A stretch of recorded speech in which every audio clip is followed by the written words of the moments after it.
오늘은 예수님을 중심한 복귀 섭리에 대해서 말씀을 드리겠습니다.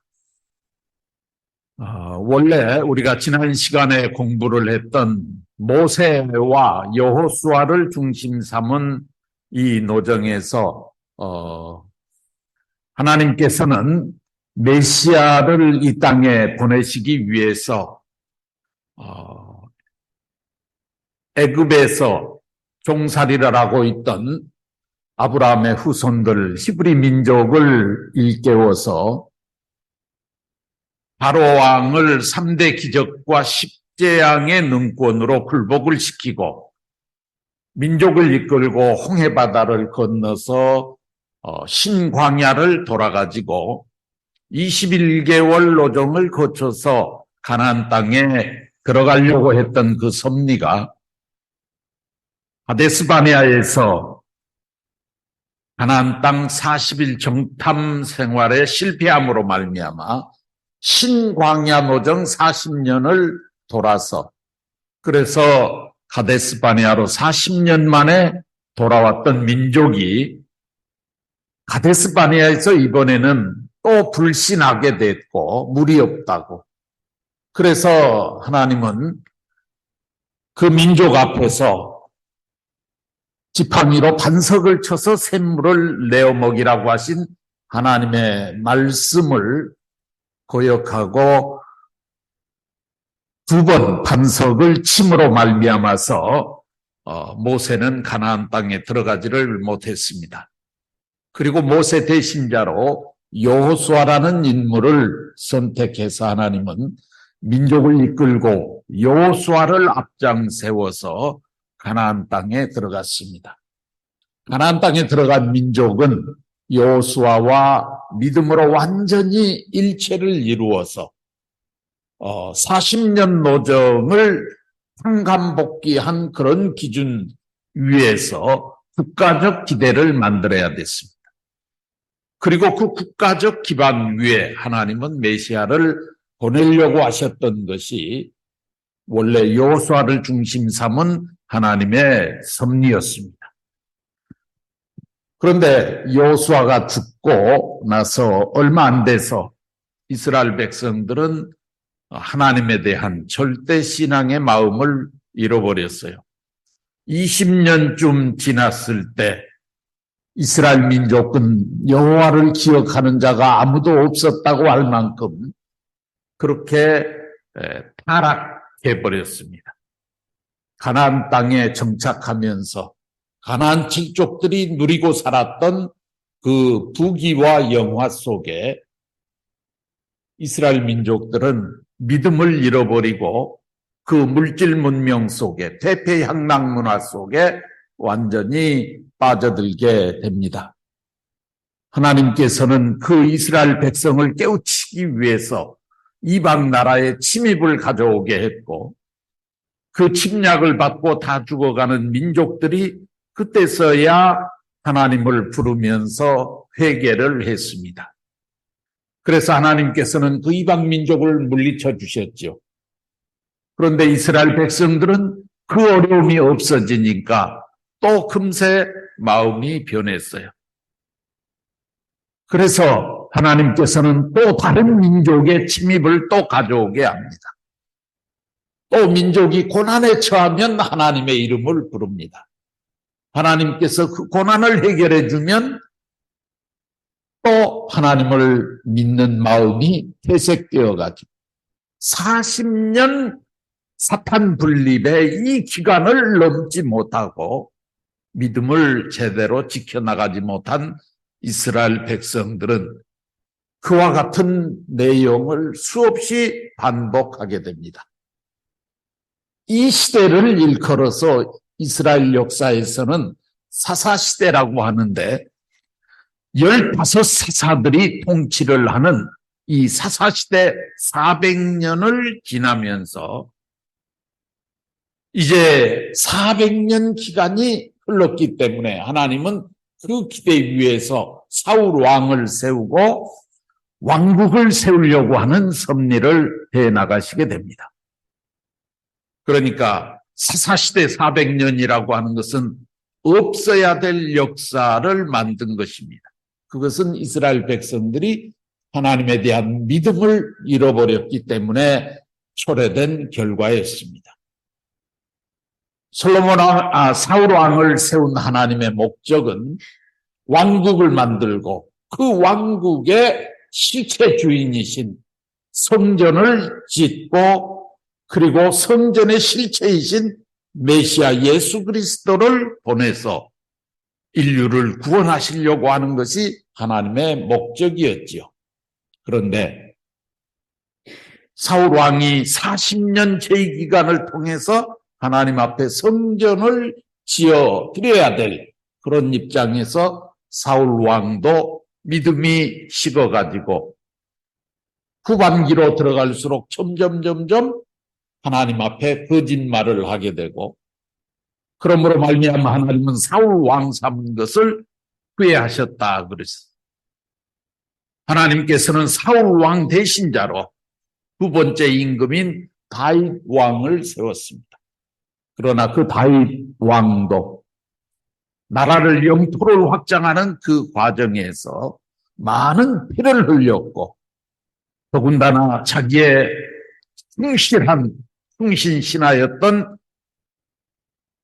우리아의 아내 밧세바를 자기 아내로 취하기 위해서 그 우리아 장군을 전쟁터로 몰아가지고 적의 모함에 걸려들게 만들어가지고 그래서 전쟁터에서 전사하게 만드는 어처구니 없는 일을 다윗 왕이 행하게 됩니다.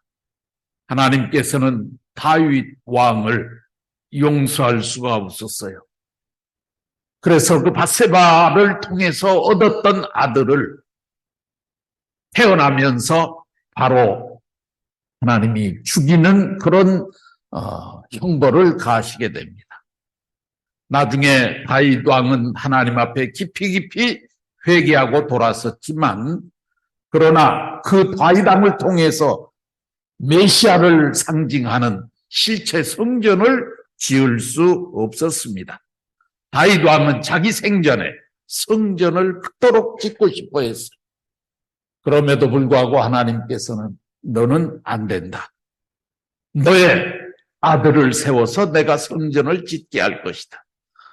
그래서 세운 아들이 솔로몬 왕이에요. 그 솔로몬 왕도 4년에 성전을 건축하기 시작해서 성전을 지었는데 결국은 솔로몬 왕도 말년에 음란으로 흘러가면서 하나님 앞에 죄를 짓게 됩니다. 결국 솔로몬 왕국이 이분되죠. 두 나라로 갈라져 버립니다. 북조 이스라엘과 남조 유대로 갈라졌는데 북조 이스라엘은 260년 만에 아시리아 앞에 명합니다. 남조 유대는 394년까지 번창을 하다가 나중에 이 나라의 왕들도 음란으로 흐르게 되고 그리고 우상을 섬기게 되고 하나님에 대한 절대 신앙을 잃어버리게 됩니다. 하나님께서는 바벨론 제국의 느부갓네살 왕을 보내서 이 남조 유대를 완전히 멸망시켜 버리셨습니다. 그리고 그 왕과 또 대신들 중요한 백성들을 전부 포승줄에 묶어가지고 정말 개 끌듯이 노예로서 자기 나라로 데리고 가서 노예 생활을 시켰어요. 남조 유대의 왕 요시야 왕 같은 사람은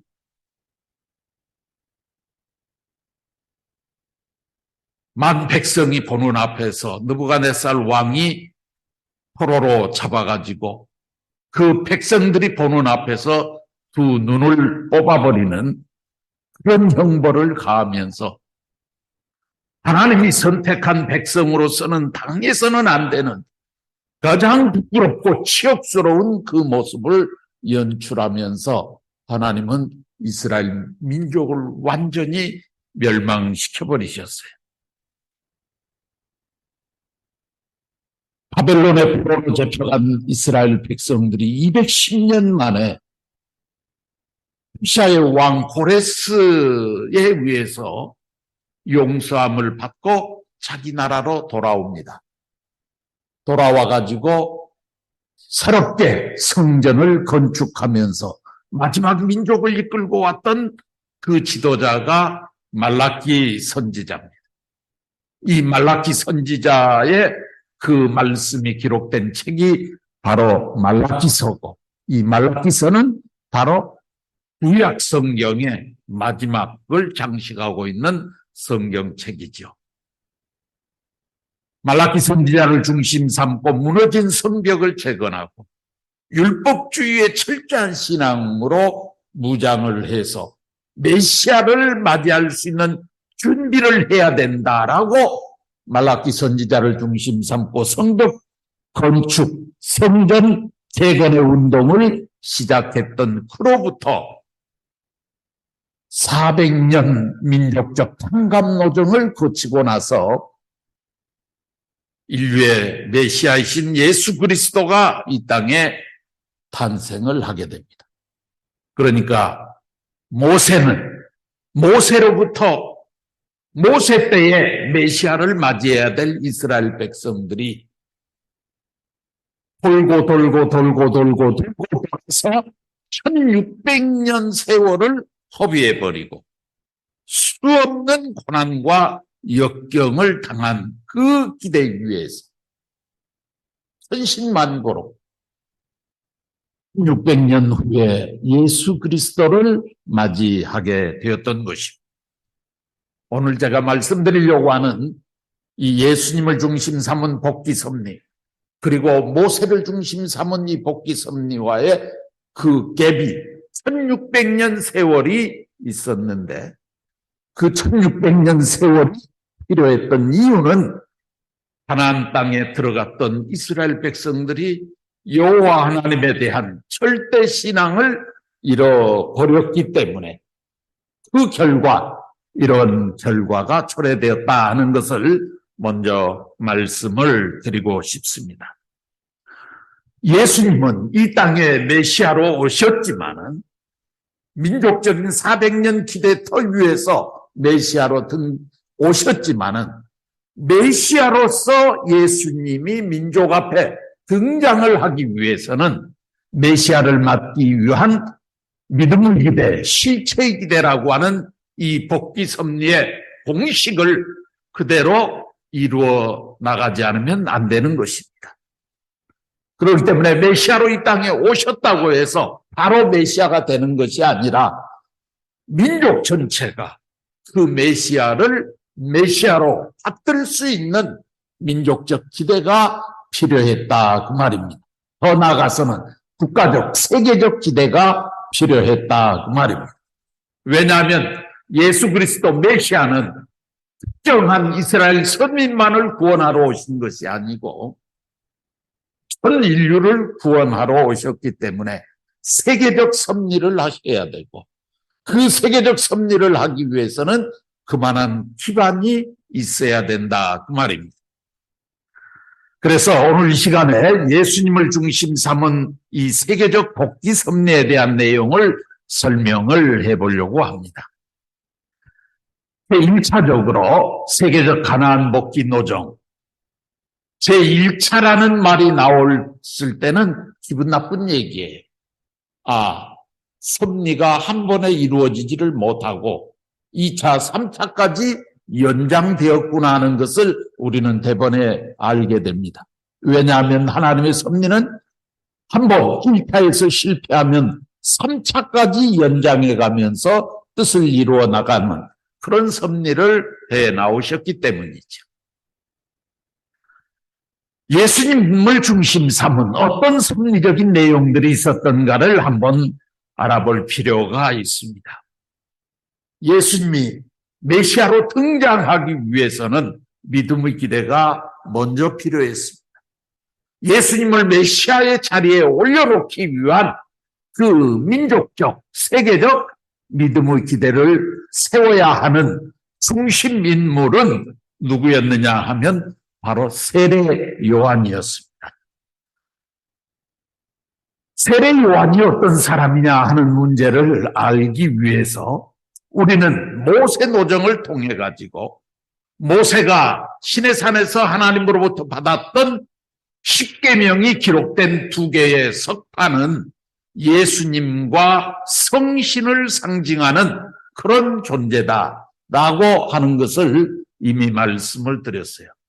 그런데 모세는 금송아지 앞에서 춤추는 자기 민족을 향해서 그 석판을 던져가지고 석판을 깨뜨려 버렸죠.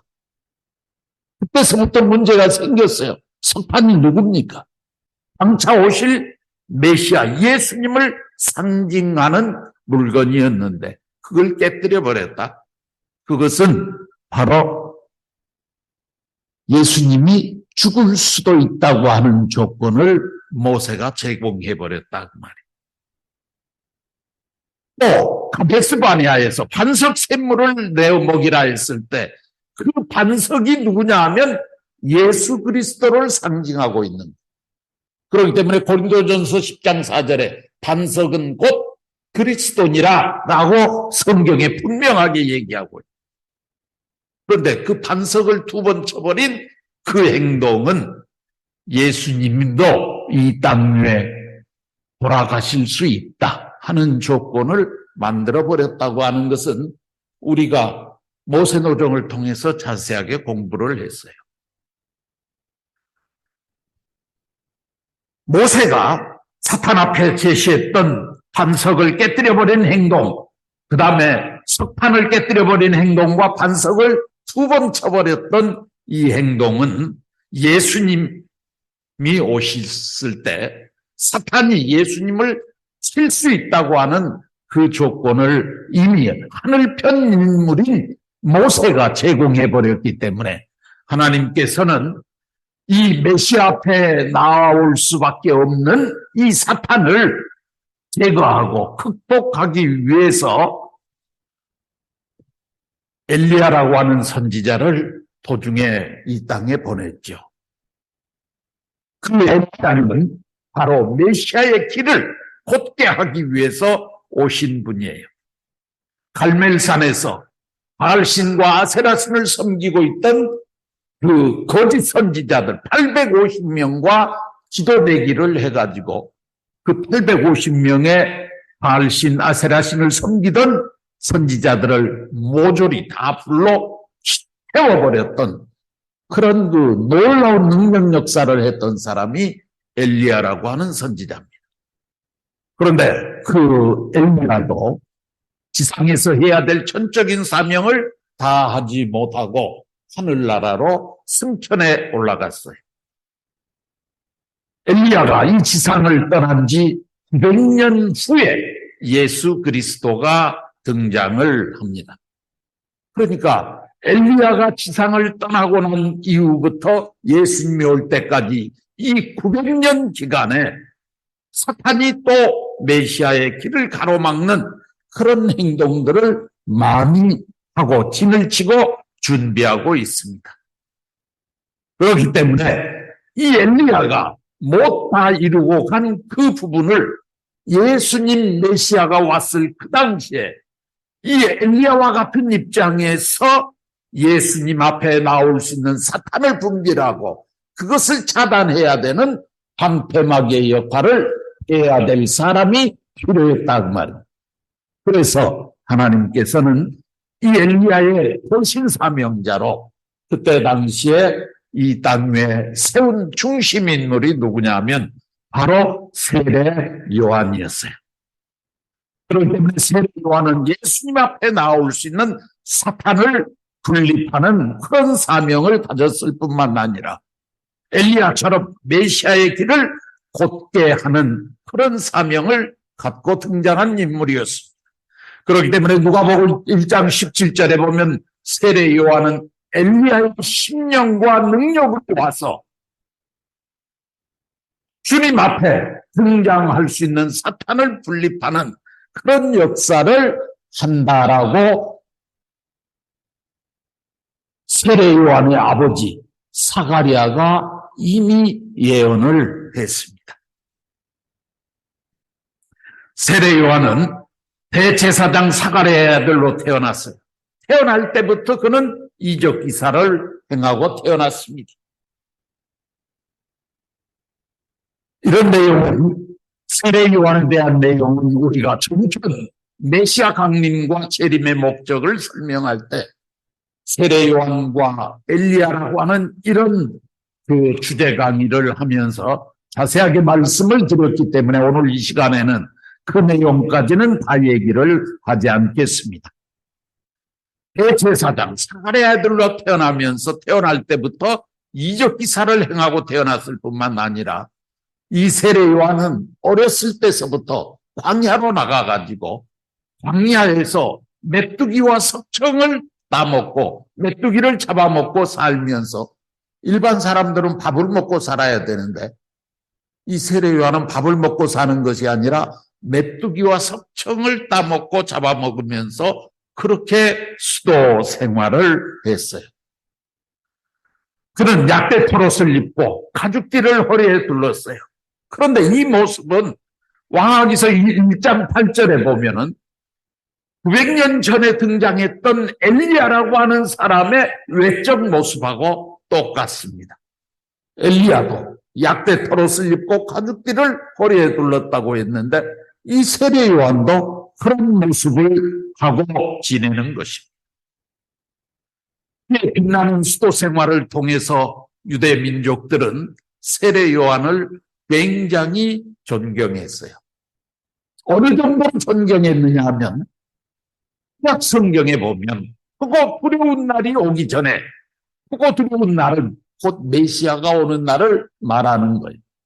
그런데 크고 두려운 날이 오기 전에 하늘로 승천에 올라갔던 엘리야를 하나님께서는 너희들에게 먼저 보내실 것이라고 했던 이 예언을 말라기 선지자가 분명하게 해놨어요. 이스라엘 민족을 포로 생활에서 훈련하게 해가지고 마지막 민족을 이끌고 돌아왔던 그 인물이 말라기 선지자예요. 그리고 율법주의 신앙과 성전 재건 운동을 하면서 민족의 하나의 그 이정표를 제시했던 인물이 바로 이 말라기라고 하는 선지자예요. 그렇기 때문에 말라기라고 하는 이 선지자의 예언은 유대 민족들 앞에 금과 옥조와 같은 절대적으로 믿고 지켜야 하는 내용이었죠.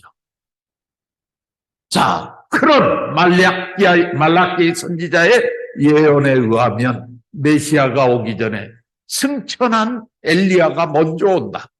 그러니까 승천은 하늘로 불수레를 타고 구름 속으로 사라져갔던 그 엘리야가 그대로 다시 하강한 다음에 메시아가 온다라고 하는 것이 유대 민족들이 일반적으로 믿고 있는 신앙적 기준이었다.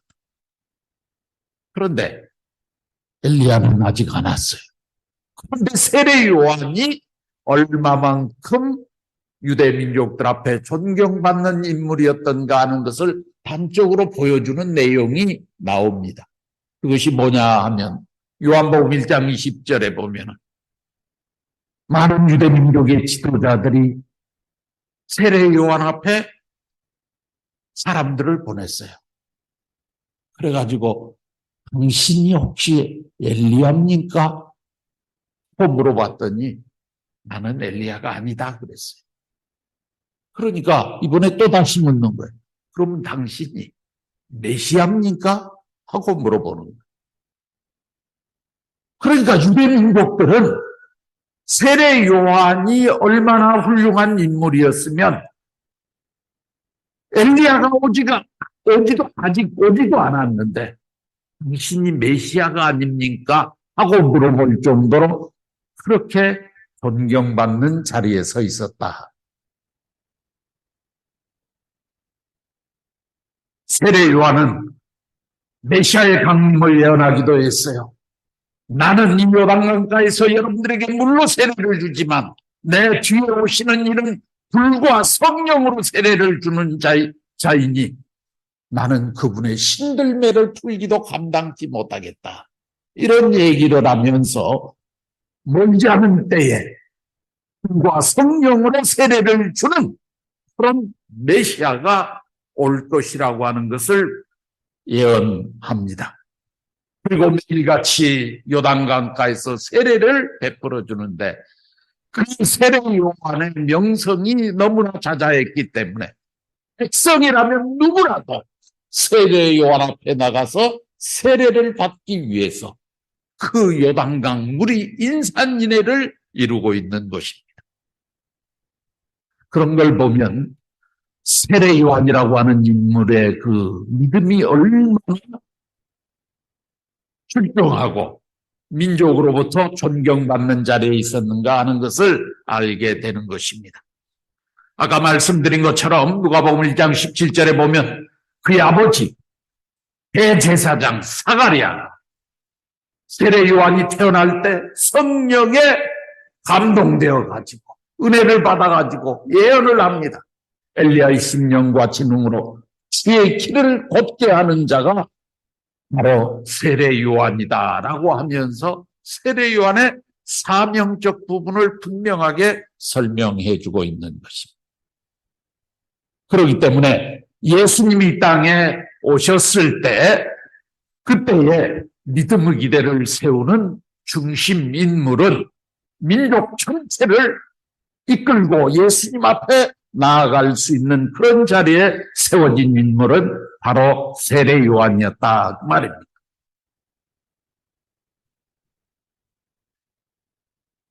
누가복음 3장 15절에도 보면 모든 사람들이 세례 요한을 혹 그리스도신가 심중에 의논했다. 세례 요한이 너무 유명하니까 세례 요한이 그리스도가 아닌가? 메시아가 아닌가? 이렇게 다 생각하고 있었다는 것이죠. 이 세례 요한은 광야에서 빛나는 생활을 하면서 수도 생활을 하면서 요단강에서 세례를 베풀면서 하늘에 대한 충효의 도를 잘 실천하고 지켜왔습니다. 이스라엘 백성들이 바벨론 포로로 잡혀갔다가 거기서부터 해방되어서 말라기 선지자와 더불어서 돌아오고 난 이후에 세례 요한이 나올 때까지 약 400년 한감노정을 걸었습니다. 이때 이 이스라엘 백성들은 많은 나라의 식민 통치를 거치게 돼요. 처음에 그리스, 알렉산더 대왕의 그쪽 식민지였다가 그 다음에 로마의 식민지가 되고 시리아 이런 나라들을 거치면서 전부 다 식민 통치를 받아야만 하는 그런 민족적 순환의 시대를 거쳐 나오면서도 절대적인 신앙의 기대를 세워 나왔습니다. 그렇기 때문에 이 메시아 강림 준비 시대 이 400년 기간의 또 위에 세례 요한은 등장을 한 것이죠. 그리고 그 믿음을 계승한 입장에 서 있었기 때문에 바로 세례 요한을 중심 삼고 세례 요한이 세워야 하는 믿음의 기대는 이미 세워져 있었던 것입니다. 이번에는 실체 기대를 세워야 됩니다. 그 세례 요한을 절대적으로 신봉하면서 민족 자체가 세례 요한을 믿고 따라가면 그래서 하나 되어지면 실체 기대가 이루어지는 것입니다. 그런데 성서를 놓고 보면 유대민족 전체는 세례 요한을 절대적으로 믿고 신봉하고 하나 되어 있었다고 하는 것을 우리는 보게 됩니다. 그러니까 실체 기대가 이루어진 것 같아요. 그런데 조금 더 깊이 생각해 보면 한 가지 조건이 남아 있어요. 그 전에 믿음의 기대와 실체의 기대를 세우는 중심 인물들은 메시아 강림을 위해서 믿음의 기대, 실체 기대를 세우는 거예요. 그런데 이 세례 요한 때는 메시아가 이미 지상에 와 있어요. 메시아가 와 있기 때문에 그 메시아 앞에 믿음의 기대, 실체 기대를 세웠던 중심 인물이 다시 말하면 세례 요한이 믿음의 기대를 세우고 민족이 하나 돼서 실체 기대를 세웠으니까 그 실체 기대와 하나 되어진 민족을 이끌고 어디로 가야 되느냐 그러면 이미 지상에 와서 기다리고 있는 메시아 앞에 나가서 메시아의 수제자가 되어야 할 사람이 세례 요한이지. 그러면 민족 전체가 세례 요한을 절대 신봉하고 있으니까 세례 요한이 예수님을 절대 신봉하면서 수제자의 자리에 딱 서게 되면 예수님은 그 세례 요한을 수제자로 삼아가지고 일을 해나가시게 됩니다. 민족이 일사불란하게 다 움직여질 수 있는 것이죠. 이 부분이 그 전에 이전에 중심인물들이 믿음의 기대 실체 기대를 세우는 것하고 세례 요한이 믿음의 기대 실체 기대를 세우는 것하고 차이점이 하나 있었다. 세례 요한은 어디까지 가야 된다고요? 하나 되어진 자기를 믿고 따라오는 민족을 데리고 누구한테 가야 된다? 예수님 앞에 나가서 예수님을 절대 스승으로 모시면서 수제자의 자리에 서야 되는 것이 세례 요한이 해야 될 마지막 책임이에요.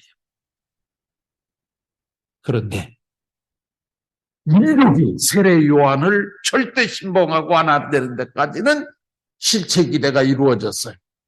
그런데 우리가 편 강의를 통해서 공부했던 것처럼 세례 요한 자신이 이제 민족을 데리고 예수님 앞에 나가야 돼요.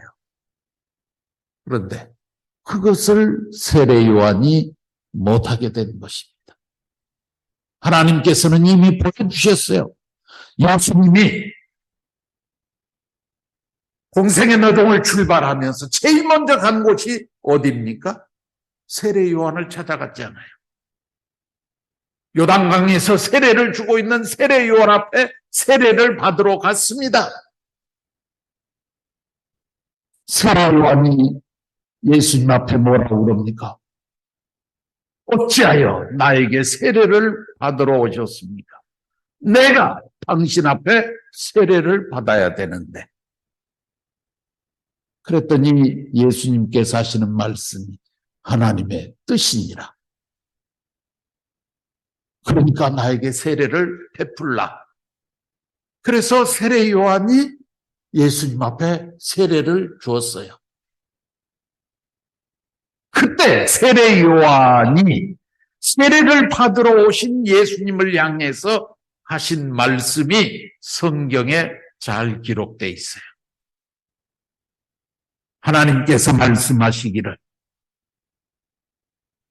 나를 보내서 너로 세례를 주라 하시니 곧 하나님께서 내게 말씀하시되 누구든지 머리 위에 성령이 비둘기같이 임하는 것을 보거들랑 그가 네가 앞에 예언했던 불과 성령으로 세례를 주는 자다. 이렇게 알려주셨다는 거예요. 그런데 예수님이 세례를 받으러 왔는데 예수님 머리 위에 성령이 비둘기같이 임하고 있는 거예요. 그래서 세례 요한은 나는 예수야말로 예수가 불과 성령으로 세례를 주는 자다라고 증거를 했어요. 증거하는 데까지는 좋습니다. 그 다음에는 수제자가 되어서 모시고 나가야 되죠. 그런데 세례 요한은 그 길을 택하지 않았어요.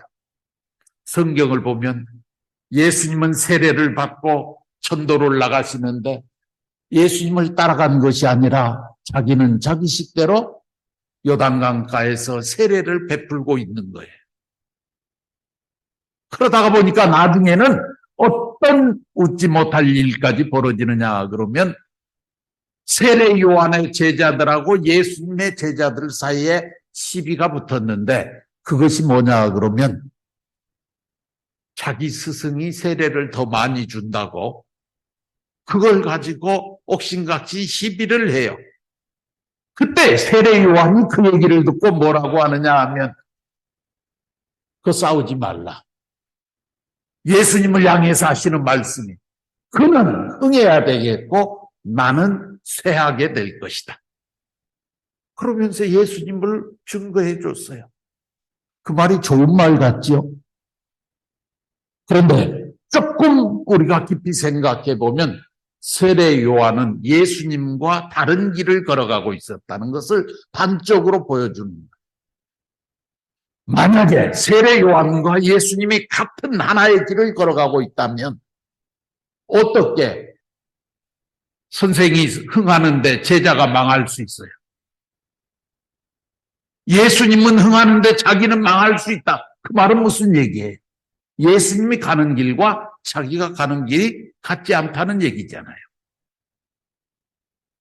그러니까 세례 요한은 결국 하나님의 성령의 은혜에 취해 있을 때는 예수님을 불과 성령으로 주는 세례를 주는 그런 메시아라고 간증을 해놓고 하는 행동은 예수님을 모시고 수제자가 되지 못했다 그 말이에요.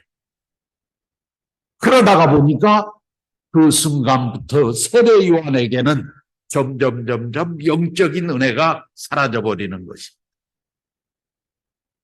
그러다 보니까 점점 인간적인 생각의 세례 요한으로 변질되어 나가는 것입니다. 그러니까 과거에 자기가 했던 얘기조차도 이제는 자기가 믿을 수가 없는 그런 상황에 빠져버렸어요.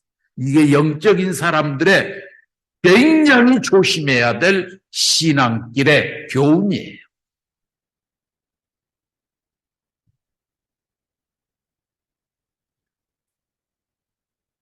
그러다가 보니까 나중에는 어떤 일이 벌어졌느냐 하면은 예수님을 대신해서 십자가에 돌아가시며 하나님의 뜻을 이루어드려야 할 세례 요한이 쓸데없이 나무 연회 사건에 휘말려 가지고 감옥에 갇히는 신세가 되었어요.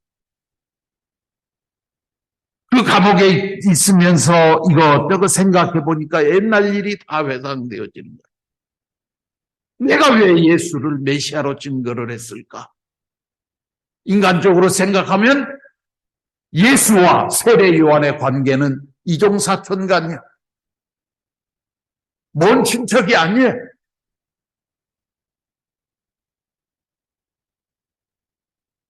외적으로 보면 아무것도 자랑할 것이 없는 먼 이종사촌 동생인데 그 동생을 메시아로 증거했던 자기 자신의 행동까지도 이제는 이해가 안 되는 거예요. 그래서 세례 요한이 감옥에 있다가 어느 날 면회온 제자를 선택해가지고 예수님 앞에 보내는 거예요. 네가 가서 예수를 만나서 이 부분을 다시 한번 꼭 확인해봐라. 그 내용이 뭐냐 그러면은 예수님 당신이 진짜 메시아입니까? 하는 그 얘기예요.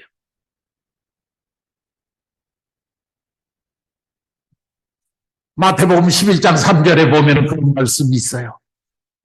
오실 그이가 당신입니까? 이 말은 무슨 얘기예요? 오실 그이라는 얘기는 누구예요? 메시아가 당신입니까? 우리가 다른 메시아를 기다려야 하니까. 이걸 물어보라는 거예요. 세례 요한이 자기 제자들을 보내가지고. 그때 예수님이 뭐라고 답변을 합니까? 그 제자들의 그런 질문을 듣고 나서 예수님이 하신 말씀이 내가 메시아다 아니다 그런 얘기를 하지도 않았어. 너희가 가서 보고 듣는 것을 그대로 세례 요한에게 전하라. 안진뱅이가 일어나고 문둥병이 깨끗함을 받으며 가난한 자에게 복음이 전파된다 하라. 너희가 가서 본 그대로를 세례 요한 앞에 전해라. 죽은 자가 살아나고 안진뱅이가 걷고 불치병 환자들이 깨끗하게 치유함을 받는 이런 행동은 아무나 할 수 있는 일이 아니다. 하나님이 선택한 사람이 아니면 안 돼. 내가 그런 일을 지금 하고 있는데 그 일을 보면서도 내가 누군지 몰라? 이 멍텅구리야. 네가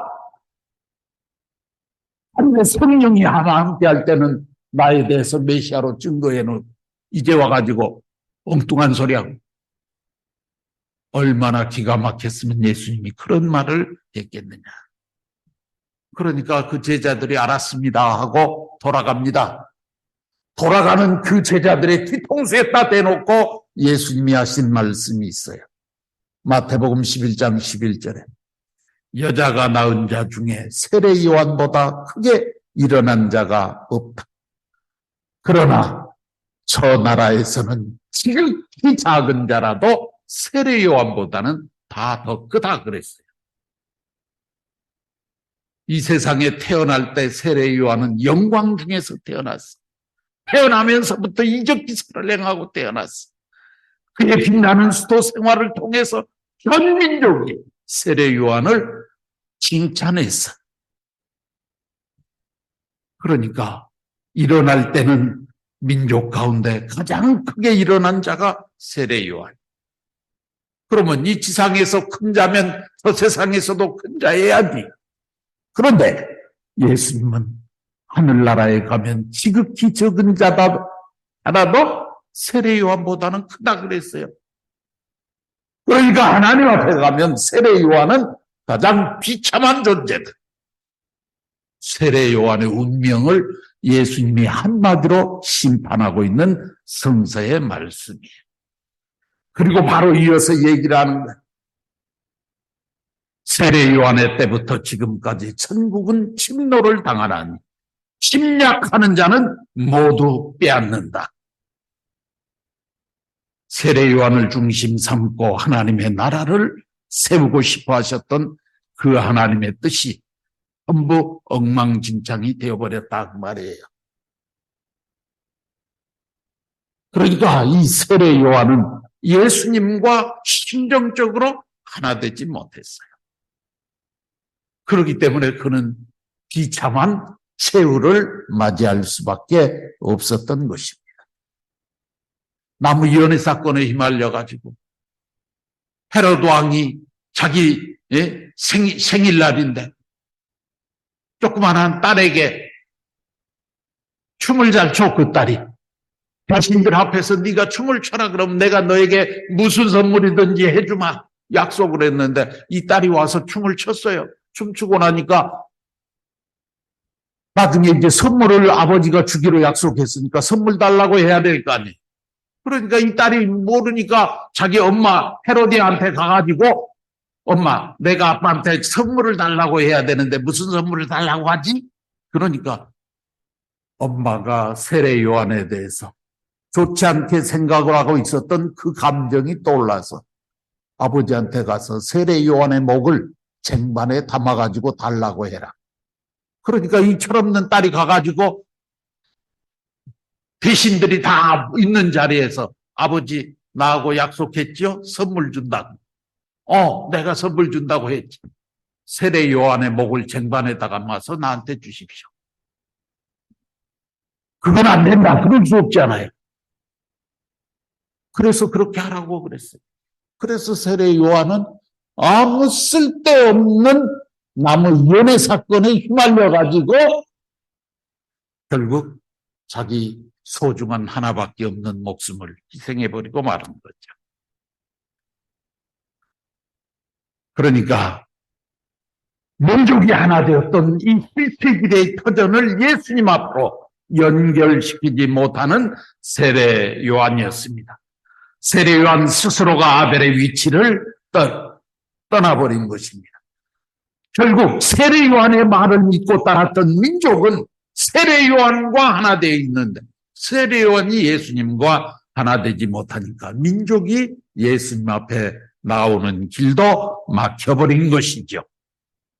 그래서 1차 세례 요한을 중심 삼은 세계적 가나안 복귀 노정은 실패하게 된 것입니다. 그래서 이제는 섭리가 2차, 3차까지 연장할 수밖에 없는 것입니다. 세례 요한이 죽고 난 다음에 하나님께서는 이 세례 요한의 대신자의 자리에 믿음의 기대를 다시 평강복귀하는 중심 인물을 세워야 했죠. 그런데 예수님께서 요단강에서 세례 요한으로부터 세례를 받았기 때문에 세례 요한의 그 모든 하늘 대한 충성의 기반을 예수님이 전부 다 인수인계 받아서 세례를 통해서. 그렇기 때문에 이제는 그 세례 요한을 대신할 수 있는 사람이 누구냐 하면 예수님이야. 그런데 그 예수님은 메시아로 오셨기 때문에 타락한 인간과 같은 입장이 아닌 거예요. 그럼에도 불구하고 메시아 자리에 올려놓을 수 있는 누군가 타락 인간 사이에서 믿음의 기대를 세워나갈 수 있는 인물이 없는 거예요. 그때 당시. 그렇기 때문에 예수님께서 이 자리를 대신 할 수밖에 없었다. 여기에 예수님의 기통한 사연이 얽혀 있는 거예요. 이때부터 예수님은 메시아가 아니에요. 메시아의 위치는 잠시 유보시켜 놓고 타락한 인간의 입장에 내려와서 세례 요한 대신 입장에서 믿음의 기대, 실체 기대를 세워나가야 돼요. 그 다음에 메시아로 등장을 해야 되죠. 그렇기 때문에 세례 요한이 붙잡혔다는 얘기를 듣고 난 이후에 예수님은 마태복음 16장 20절에 보면 자기의 제자들을 경계하사 자기가 그리스도라고 하는 사실을 세상 사람들 앞에 아무에게도 얘기하지 말라고 말씀하고 계시는 거예요. 메시아로 오셨는데 왜 메시아 선포를 못하고 비겁하게 내가 메시아라는 사실을 당분간 세상 누구에게도 얘기하지 말라고 제자들에게 입단속을 시켰어요. 왜 그랬을까요? 그것은 이때는 예수님이 메시아가 아니에요. 세례 요한 대신 입장. 세례 요한 대신 입장이기 때문에 세례 요한은 어디까지나 타락한 인간의 모습이야. 그렇기 때문에 그 타락한 인간 앞에 사탄은 언제든지 침범할 수 있는, 참소할 수 있는 조건이 세워져 있는 것이죠. 예수님이 메시아라고 한다면, 메시아의 입장이라고 한다면 그렇게 할 수 없어요. 메시아는 사탄을 때려잡으러 온 사람이지 사탄 앞에 무슨 시험 받고 끌려다니고 사탄이 참소하는 거기에서 헤어나지 못하는 그런 나약한 존재가 아니다. 그런데 예수님이 메시아의 자리를 잠시 유보시켜 놓고 세례 요한과 같은 입장에 세워지니까 그때서부터 사탄이 예수님을 농락하기 시작한 거예요. 이것이 우리가 잘 아는 3대 시험, 광야에 가서 예수님이 40일 금식을 해야 하는 이유였던 것입니다. 그래서 2차 세계적 가나안 복귀 노정에 있어서 믿음의 기대를 세우는 중심 인물은 바로 예수님이었다. 이때 예수님은 메시아가 아니고 세례 요한 대신 자리에서 예수님이다 그 말입니다. 그래서 조건물과 판감 기간이 필요했는데 세례 요한이 실수함으로 말미암아서 400년간 민족적으로 세웠던 그 기대가 무너졌기 때문에 또 세례 요한이 광야에서 세웠던 믿음의 기대가 깨져버렸기 때문에 이것을 판감복귀하기 위해서 예수님께서 광야에 나가셔서 40일 동안 단식, 금식을 하시면서 사탄을 분립시켜 나가는 노정을 영적으로 걷게 되신 거예요. 그리고 40일 금식이 끝났을 때 너무너무 배가 고플 때 사탄이 와서 예수님을 3가지 조건을 놓고 테스트를 하는 3대 시험의 역사가 나타나게 되는 것이죠.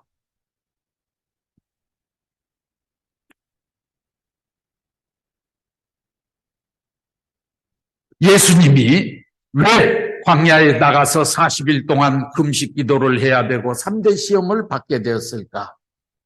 그것은 바로 메시아 앞에 나오는 사탄의 그 힘을 제거시키기 위한 것이죠. 아까 말씀드린 것처럼 모세 때에 반석 이타로 말미암아서 예수님이 사탄의 침범을 받고 죽을 수 있다고 하는 조건을 만들었던 이런 것이 먼 원인이 되어 있는 것이죠. 그 다음에 또 가까운 쪽의 원인은 세례 요한이 불신을 해가지고 사탄 앞에, 메시아 앞에 나오는 그 사탄의 힘을 제거하려고 했던 이 하나님의 섭리가 수포로 돌아간 것이 가까운 원인이에요. 그래서 40일 금식과 3대 시험을 받게 된 그 원인이 뭐냐 하면 원인은 두 가지. 하나는 먼 원인. 먼 원인은 모세 시대의 반석이다. 가까운 원인은 예수님 당대의 세례 요한의 불신. 이것이 원인이 되어서 예수님은 40일 금식 기도를 해야만 했고 3대 시험을 당해야 했습니다. 메시아가 만약에 이런 노정을 걷는 것이 메시아의 노정이라고 한다면 이것은 문제지요. 예수님이 뭐라고 그래요?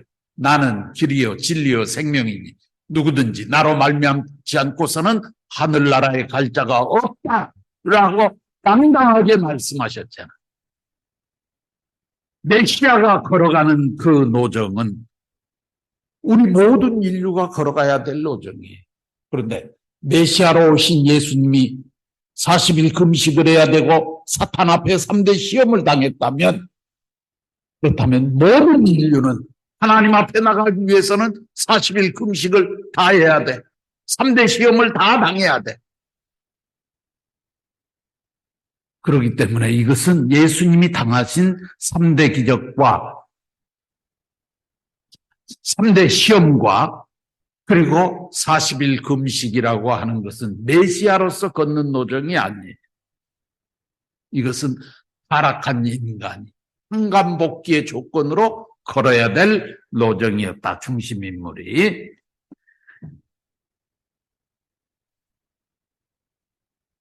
삼대 시험이 왜 나왔는가? 그것은 예수님은 후아담으로 이 땅에 오신 분이죠. 메시아 후아담으로. 그렇기 때문에 그 후아담으로 이 땅에 오신 예수님의 목적은 뭐예요? 아담이 잃어버렸던 것을 찾기 위해서 오신 분이죠. 그러면 아담이 뭘 잃어버렸느냐? 하나님께서 아담에게 주셨던 3대 축복의 말씀이 있죠. 그 3대 축복을 잃어버렸다 그 말이에요. 타락으로. 그렇기 때문에 예수님이 이 땅에 오신 궁극적인 목적은 3대 축복을 복귀하러 오신 거예요. 이걸 사탄은 알고 있었기 때문에 예수를 테스트하면서 네가 진짜로 3대 축복의 주인공이 될 수 있느냐, 자격 조건이 되느냐 하는 것을 테스트한 것이 바로 3대 시험. 오늘 기독교인들은 성경을 읽으면서도요, 이런 내용들에 대해서는 전혀 측면관이에요. 몰라요. 나도 기독교에서 신앙을 했던 사람이에요. 기독교 신앙에서는 이것을 알 길이 없어요. 그런 걸 보면 이 원리의 말씀이 얼마나 위대한가, 그리고 기독교인들에게 얼마나 큰 복음인가 하는 것을 알게 되는 것입니다. 이 예수님의 3대 시험을 한번 살펴볼 필요가 있어요. 예수님이 40일 금식 끝나고 너무 배가 고파 있을 때 그때 사탄이 나타나가지고 얘기합니다. 네가 만일 하나님의 아들이거든 이 돌들이 떡덩이가 되게 해서 한번 먹어봐라. 그런 시험을 하지 않아요? 그러니까 예수님이 뭐라고 답변을 합니까? 사람이 떡으로만 사는 것이 아니라 하나님의 말씀으로 산다. 그렇게 답변을 했다고 그랬어요. 그 다음에 두 번째로 이번에는 사탄이 예수님을 어디에 데리고 갔느냐 하면 성전 꼭대기로 예수님을 데리고 가서 성전 꼭대기에다가 세워놓고 네가 하나님의 아들이면 거기서 한번 뛰어내려 봐라. 그러면 하나님께서 하늘에서 천사들을 보내가지고 네가 하나도 안 다치도록 할 테니까 네가 하나님의 아들이거든 뛰어내려 봐라. 꼭 사탄은 애매한 조건을 거는 거예요. 네가 하나님의 아들이거든. 그러니까 사탄도 예수님의 하나님의 아들로 왔다는 것을 인정하고 있잖아요. 그것은 변할 수 없는 거예요. 네가 하나님의 아들이면 한번 돌이 떡이 되게 해봐라. 네가 하나님의 아들이면 성전 여기서 한번 뛰어내려봐라. 안 뛰어내리면 하나님의 아들이 아니라는 것이고, 돌을 떡으로 만들어 먹지 못하면 하나님의 아들이 못 된다는 망측한 조건을 걸어놓고 테스트하는 거예요. 예수님이 뭐라고 그럽니까? 주 너희 하나님을 시험하지 말라 그랬어요. 그랬더니 그 다음에 사탄이 어디로 데리고 가요? 이번에는 산꼭대기로 데리고 가가지고 천하의 열국의 그 많은 영광을 보여주면서 나에게 네가 한 번만 경배를 하면 이 모든 영광을 너에게 다 주겠다. 그때 예수님이 뭐라고 대답합니까? 사탄아 물러가라. 주 너희 하나님을 시험하지 말라. 경배는 오직 하나님께 드리는 거예요. 그래서 사탄이 잠시 예수님을 떠나갔다 이렇게 성경에는 기록이 되어 있습니다. 이 내용들이 무슨 얘기냐?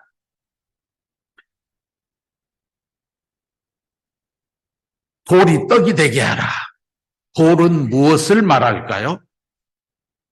요한계시록 2장 17절에 보면 예수님 자신을 흰 돌로 비유를 했죠. 고린도전서 10장 4절에 보면 반석은 곧 그리스도다 했어요. 그리스도는 말씀의 완성실체를 의미하는데, 그러니까 돌이라고 하는 것은 말씀의 완성실체예요. 말씀의 완성실체가 되어야 할 예수 네 자신을, 지금 금식해갖고 너 몹시 배가 고프니까 네 조상들이 그랬던 것처럼 너도 이 돌들 찾으러 오지 말고 네 조상들처럼 불신해서 줄임배나 채우면서 꺼져버려라. 그러면 돌은 내가 소유한다. 예수님이 아담이 타락함으로 말미암아 반석과 돌은 그건 개성완성을 한 말씀의 완성실체인 아담을 상징하고 있는데, 이걸 누가 가져가 버렸느냐 그러면 사탄이 소유했잖아요. 그 돌을 다시 찾으러 오신 분이 누구냐 그러면 예수님이잖아요. 메시아잖아요. 그래서 사탄이 하는 얘기가 말씀의 완성실체인 돌 자체를 찾으려고 하지 말고 너는 지금 배가 고프니까 돌이 떡이나 되게 해서 먹고 사라져버려라, 그런 얘기예요. 말씀의 완성실체가 뭐예요? 하나님께서 아담에게 주셨던 3대 축복 가운데 첫 번째 축복, 생육하라는 말씀이 곧 말씀의 완성실체가 되라는 그 축복의 말씀이었는데, 그 축복을 아담이 타락함으로 잃어버렸잖아요. 그래서 그 말씀의 완성실체인 예수님 자신을 찾기 위해서 광야에서 40일 동안 금식을 하면서 정성을 들였다. 그러니까 예수님은 뭘 찾으러 광야에 나갔느냐 하면 돌을 찾으러 나갔다 그 말이에요. 그 돌이 곧 누구를 상징한다? 말씀의 완성실체요. 하나님의 분신과 같은 하나님의 실체죠.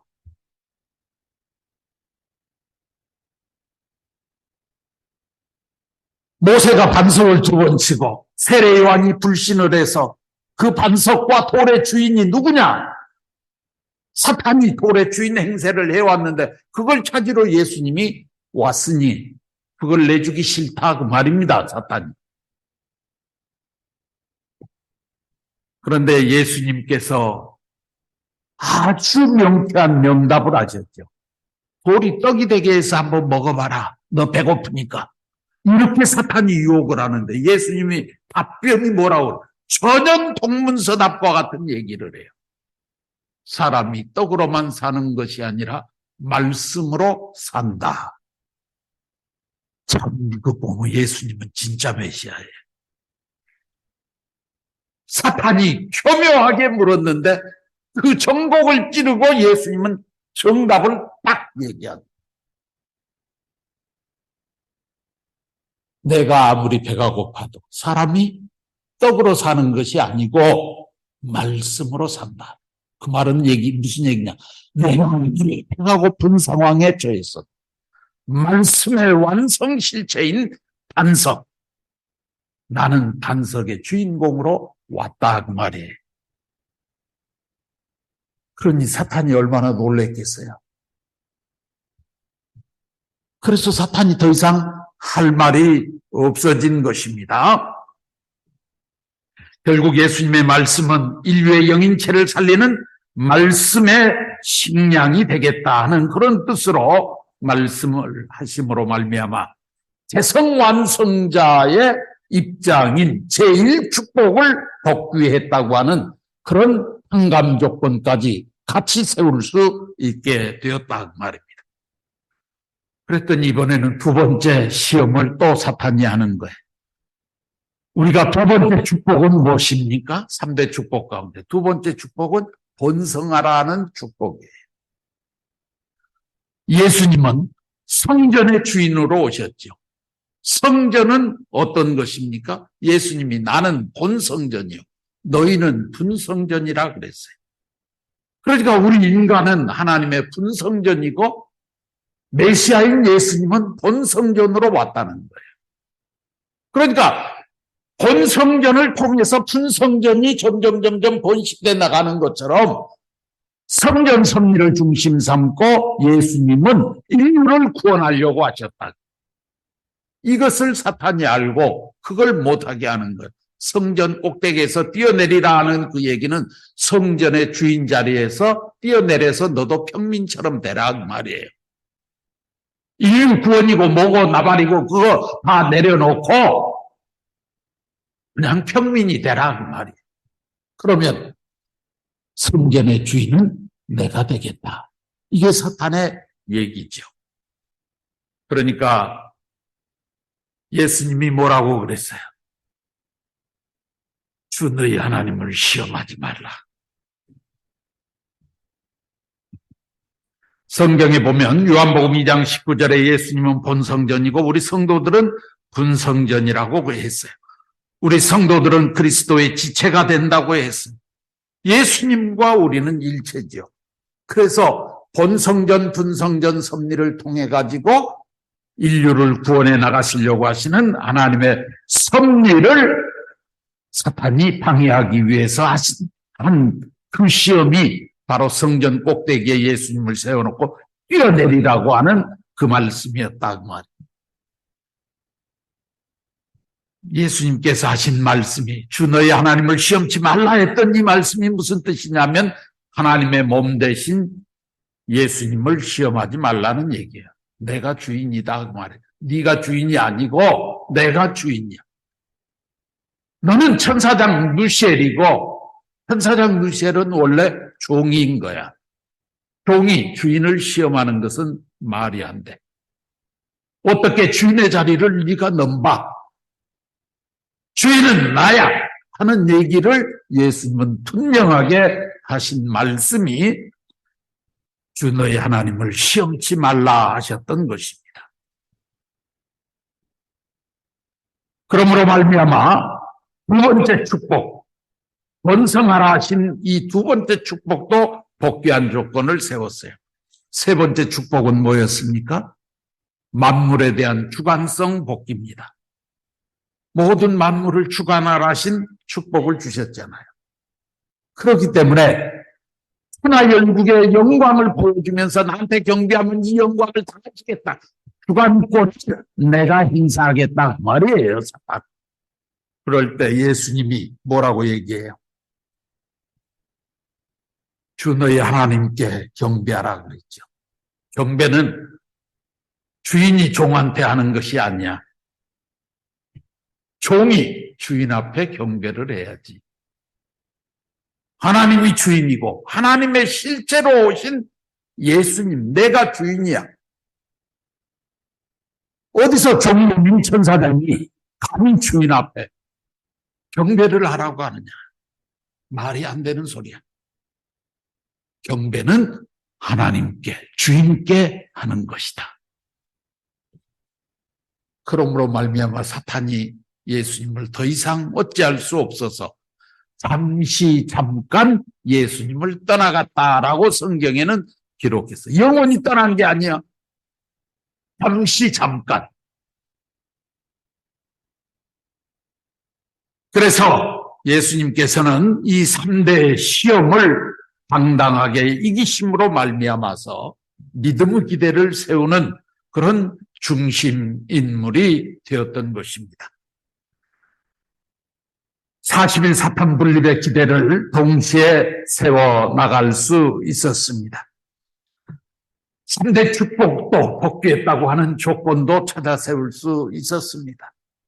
세례 요한의 불신을 통해서 잃어버렸던 모든 사탄 분립의 조건들을 다 예수님은 일시에 찾아 세웠다는 그런 조건을 세웠기 때문에 믿음의 기대가 세워진 것입니다. 이제 실체 기대를 세워야 돼. 이 실체 기대는 유대 민족이 세례 요한 대신 입장에서 믿음을 세웠던 예수님 앞에 완전히 하나 되어서 출발을 해야 돼. 그런데 세례 요한의 불신의 후유증 때문에 민족이 예수님 앞에 나오지를 못하는 거예요.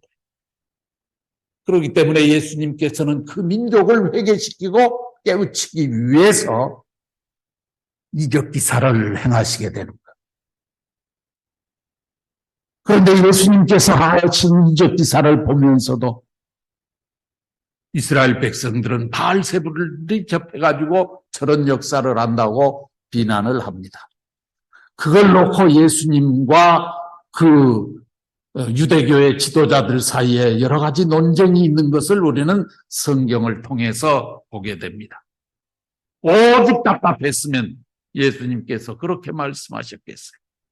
요한복음 10장 38절.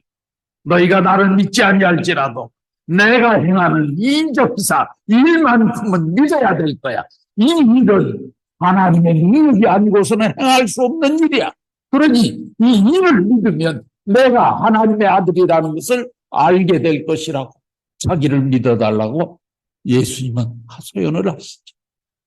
성경에 기록된 내용이에요.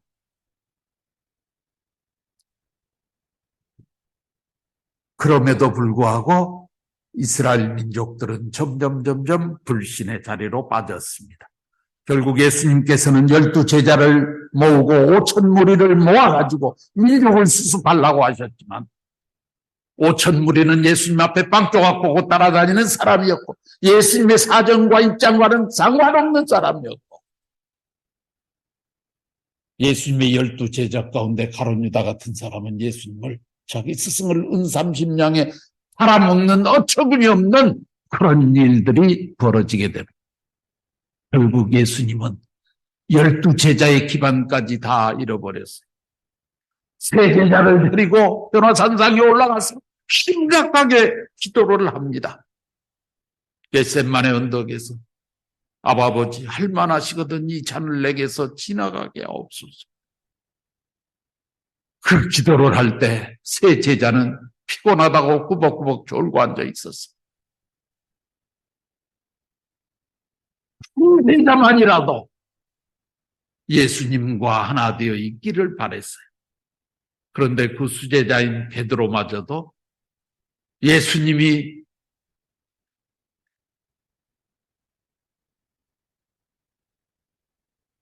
대제사장의 법정에서 비난을 받고 있을 때 먼 발치에서 자기 스승이 당하는 모습을 구경하고 있는데 어떤 조그마한 꼬마 여자아이가 와가지고 저 사람도 예수하고 같이 다니는 거 내가 봤는데요. 그러니까 군사가 와가지고 묻습니다. 베드로한테. 너 그런 적 있느냐? 무슨 소리냐고. 나 그 사람 모른다고. 그런 적 없다고.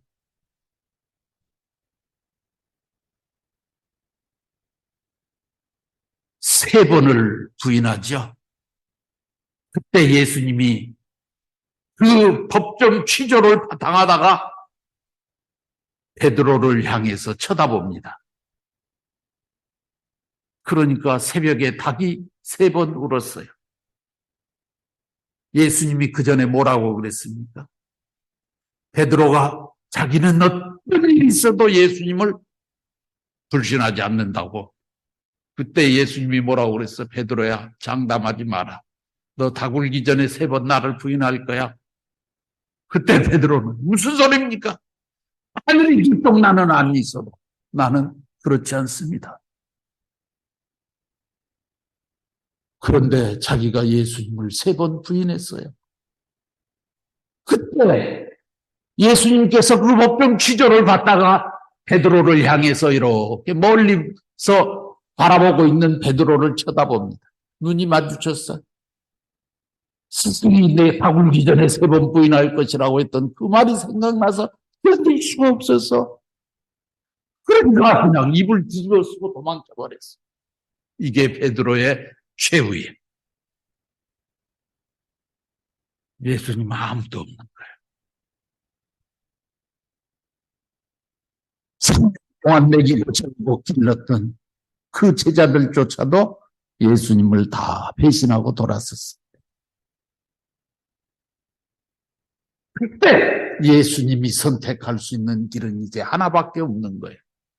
사탄은 국가적인 힘을 동원해서 예수님의 목숨을 노리고 조여오고, 예수님의 방패막이가 되어야 될 제자들은 전부 다 도망쳐버리고 없고, 이 상황에서 예수님이 할 수 있는 길은 하나예요. 그게 뭐냐 그러면 사탄이 요구하는 조건을 다 들어주고 이를 통해 가지고 한 가지 조건만이라도 예수님이 조건을 세우고 넘어가겠다고 하는 조건이었어요. 그것이 뭐냐 하면 십자가의 죽음 사건입니다.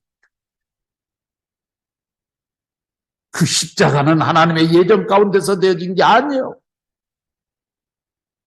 이 땅에 메시아로 오셔서 필사적인 노력을 하시다가 기대가 없어서 사탄에게 마지막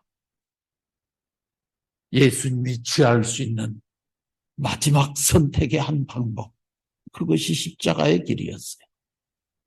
이런 사실을 오늘 기독교인들은 꿈에도 알지 못하고 있는 것입니다.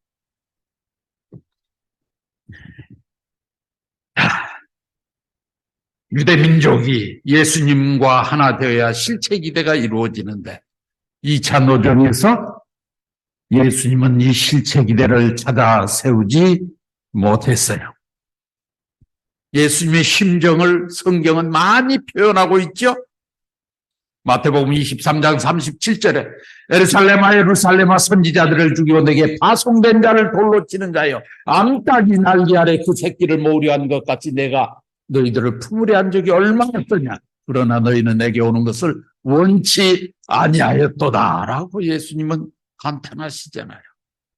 너희가 성경에서 영생을 얻는 줄 알고 성경을 읽었거니와 이 성경은 곧 나에 대해서 증거를 하는데 성경을 통해서 영생 얻기를 바라면서 왜 나를 믿고 영생 얻기를 바라지는 않느냐고 하시면서 불신하는 민족을 향해서 예수님은 이런 분노를 퍼붓기도 하시면서 또 예루살렘 성을 바라보시면서 성 위에 남은 돌멩이 하나도 남기지 않고 다 멸망해 버릴 것이라고 하면서 이는 너희가 권고받는 날을 알지 못합니다. 권고받는 날이 무슨 날입니까? 메시아가 올 것이라고 했던 그 한 날, 내가 메시아로 왔는데 메시아가 온 그날을 너희들이 모르기 때문에 나를 믿지 않는다고 예수님은 탄식하셨던 것이죠. 고린도전서 2장 8절에 이 지혜는 세대에 관원이 하나도 알지 못하는 만일 한 사람이라도 알았더라면 영광의 주를 십자가에 못 박지 아니했을 것이다. 마태복음 26장 38절에 아버지야 할만하시거든 이 잔을 내게서 지나가게 해달라고 눈물로 피눈물을 흘리면서 기도하시던 예수님의 그 모습, 예수님이 십자가에 돌아가시러 왔다면 무엇 때문에 이런 기도가 필요했겠습니까? 결국 예수님이 택할 수 있는 마지막 한 가지 길이 사탄이 그토록 원하는 자기의 목숨을 사탄 앞에 내주고 그리고 그 조건으로 한 가지의 조건을 빼앗아오는 소위 통감 법칙을 적용시켜서 십자가의 노정을 예수님은 선택하시게 된 것이죠. 결국 2차 세계적 가나안 복귀 노정은 제자들의 실수, 그리고 가룟 유다의 불신, 베드로의 불의, 이런 것으로 말미암아 민족을 대표한 입장에 세워졌던 12 제자들이 예수님과 하나 되지 못함으로 말미암아 예수님은 돌아가시게 되고, 그러므로 말미암아 믿음의 기대, 실체의 기대, 메시아를 위한 기대는 세워지지 못했습니다. 그래서 할 수 없이 3차로 연장을 하게 되는 것입니다. 그 3차 연장된 것이 이제는 예수님의 육신이 없는 귀신 예수님으로 이 지상에서 마지막 뜻을 이루려고 하시는 그 모습을 우리는 보게 되는 것입니다. 그렇기 때문에 3차 세계적 가나안 복귀를 위한 믿음의 기대를 세우는 중심 인물이 누구냐 하면 예수님이에요.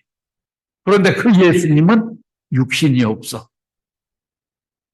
이제 십자가에 돌아가시고 난 다음에 육신이 없는 부활한 예수님, 우리가 세상적인 말로 하면 귀신 예수다 그 말이에요.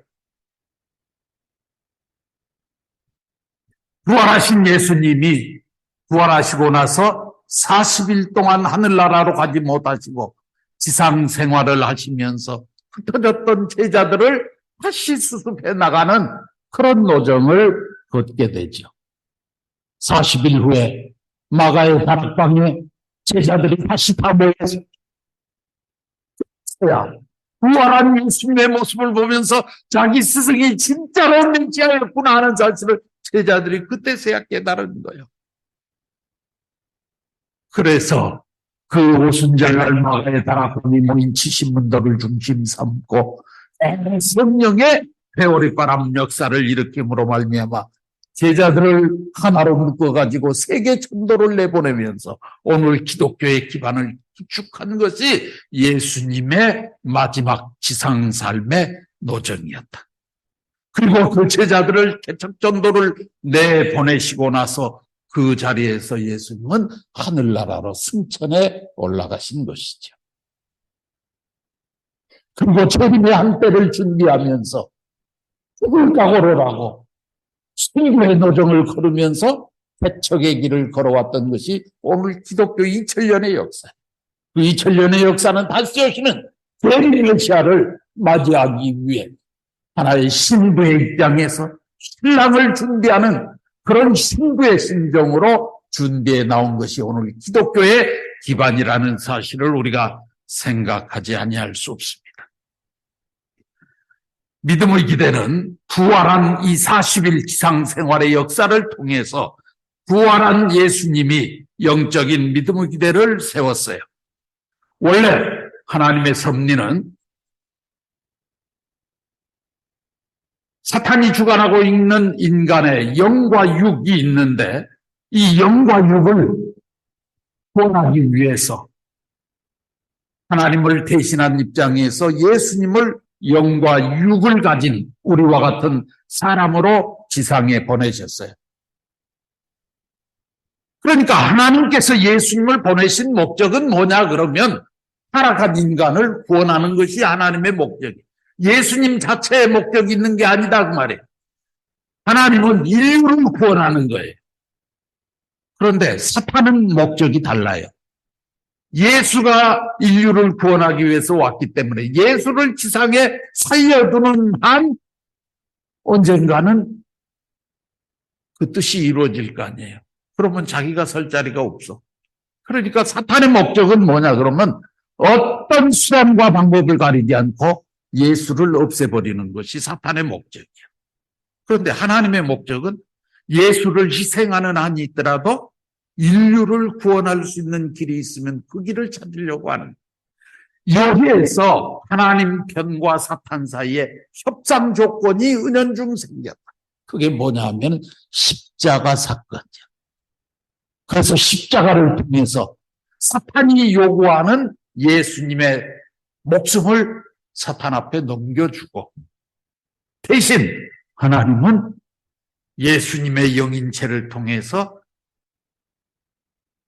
인류의 영적 구원의 길을 개척하려고 하시는 것이 하나님의 섭리였던 것이죠. 그렇기 때문에 이 하나님과 사탄의 그 중간에서 하나의 협상 조건으로 제시되었던 것이 예수님의 십자가 사건이에요. 그렇기 때문에 예수님을 아무리 잘 믿는 기독교인이라 할지라도 예수님의 육신은 십자가상에서 사탄 앞에 내줬어요. 그러니까 기독교인들이 아무리 신앙을 열심히 해도 육적 구원이 없는 거예요. 왜? 예수님의 육신이 사탄의 침범을 당해서 사탄에 속하기 때문에 타락한 인간의 육신도 다 사탄 편에 그대로 남아있는. 그런데 예수님께서 돌아가시고 난 다음에 3일 동안 어디 갔다 왔느냐? 성경에는 어디 갔다 왔는지 기록이 없어. 그런데 원리에서는 설명을 해요. 예수님이 3일 동안 천국에 앉아 있다가 왔겠느냐? 3일 후에 부활하셨는데 3일 동안 어디 가셨느냐 그 말이에요. 예수님. 원리에서는 예수님은 지옥 미창에 갔다 왔다. 그 3일 동안에 사탄이 지옥 미창에다 예수님을 처박아 놓고 지금 밟으면서 그 예수님의 영인체를 굴복시키기 위해서 필사적인 노력을 했다. 그런데 예수님이 까딱도 안 해. 영적으로. 그러니까 사탄이 아이고 이 지독한 놈. 내 힘으로는 도저히 어쩔 수 없구나. 그러고 예수님의 영인체를 사탄이 내다 버렸다는 거 아니에요. 뱉어버렸다는 거죠. 사탄이 분별된 예수님의 영인체를 하나님이 수습하신 거예요. 이게 부활 사건이에요. 그런데 예수님의 부활은 육신 부활이 아니에요. 기독교인들은 육신 부활이라고 믿는데요. 베드로전서 3장 18절에 보면 정확하게 나와 있어요. 육으로는 다윗의 혈통에서 나셨다가 십자가의 죽임을 당하시고 영으로 살리우심을 받았다라고 성경에 분명히 예수님이 영적으로 부활했다는 사실을 설명하고 있잖아요. 그런데 오늘 기독교인들은 이 성경을 안 봐요. 이 성경을 갖다 들이대면 그런 얘기가 성경에 있었느냐고 그래. 참 희한하죠. 신학자들이 얼마나 많은데 왜 이 성경을 모를까요? 요한복음 20장 19절에 보면 예수님이 부활하신 예수님의 그 모습을 보면 제자들이 문을 다 닫아놓고 집회를 하고 있는데 호련히 예수님이 나타나 버렸어요. 그러니까 문 닫아놓은 방 안에 느닷없이 등장한 거예요, 예수님이. 귀신 예수님이지 그게. 누가복음 24장 16절에 보면은 제자들이 담액색으로 가면서 이런저런 얘기를 합니다. 그런데 옆에 서서 예수님이 한참 동안 얘기를 해서 하루 종일 그 사람 제자들하고 같이 동행을 했어. 예수님이 더 가려고 그러는데 제자들이 우리는 오늘 여기에서 머물러야 되니까 우리와 같이 가십시다. 특별한 일이 없으면. 그래서 예수님이 그러자고 따라갔어요. 그런데 나중에 저녁을 먹고 나서 다른 제자들하고 모여가지고 보니까 오늘 하루 종일 자기 옆에서 소곤소곤 얘기를 하면서 같이 동행해 왔던 예수님이 예수라는 사실을 그때서야 제자들이 알아봤다고 그랬어요. 회개망측한 얘기를 성경책에 기록해놨어요. 아니 하루 종일 같이 스승하고 동행하면서 얘기하면서 왔는데 그 스승이 누군지를 모르고 있다가 옆에 서가지고 그때서야 제자들이 알아봤다는 거 아니에요. 예수님은 영적인 예수님이에요. 육적인 예수님이 아니었어요. 예수님은 영적으로 부활을 하셨기 때문에 구원도 영적인 구원이요. 그래서 인류가 전부 다 십자가를 믿고 따라가면 영적으로 구원을 받는 것입니다. 그래서 사도 바울 선생 같은 사람의 고민이 마태복음 7장 23절에 보면 나와 있잖아요. 내 마음으로는 하나님의 법을 즐거워하는데 내 지체 속에 또 다른 법이 있어서 나를 자꾸 죄의 법 아래로 사로잡아 오는 것을 보는도다. 오라, 나는 공고한 자다. 누가 나를 이 사망의 그늘에서 구원해 주랴? 우리 주 예수 그리스도 은혜로 말미암아 가능하리로다. 그러나 내 마음으로는 하나님의 법을, 육신으로는 죄의 법을 섬긴다. 이게 무슨 얘기입니까? 예수님을 아무리 잘 믿어도 육적으로 들어오는 사탄의 침범은 피할 길이 없게 됐다 그 말이에요. 그 부분은 재림 메시아의 몫으로 남겨놨다 그 말입니다. 그 부분에 재림 메시아가 필요한 것이지. 오늘 기독교인들이 얘기하는 것처럼 무슨 심판하기 위해서 재림 메시아가 온다고요? 무엇 때문에 잘 살고 있는 사람 심판받아야 됩니까? 그러려면 재림 메시아 올 필요가 없다고 하나님 앞에 가서 데모해야 된다. 그게 사실이라면. 그런데 그거 아니에요. 일이 있으니까 오는 거예요. 그 일이 심판이 아니라 남겨진 육적 구원의 이 몫이 남아있기 때문에 그 일을 이루기 위해서 예수님이 다시 오셔야 하는 거예요. 오늘 기독교인들 정신 똑바로 차려야 된다. 성경을 공부할 때 똑바로 공부해야지. 예수님의 사정도 모르고 성서의 내용도 모르면서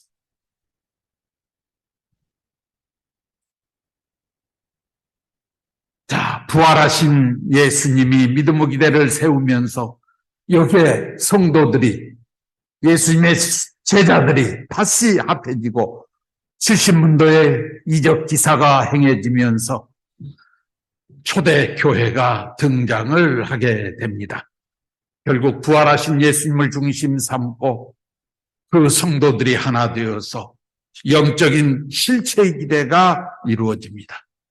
그래서 예수님을 중심 삼고 영적인 믿음의 기대, 실체의 기대가 이루어졌기 때문에 그때서부터 예수님은 이제 영적인 메시아로 등장을 한 거예요. 그런데 그 메시아, 육신을 가진 메시아가 아니라 육신은 이미 희생되어 버린 영적인 메시아의 그 자격 조건밖에는 갖출 수가 없었어. 이게 예수님의 한이죠, 한.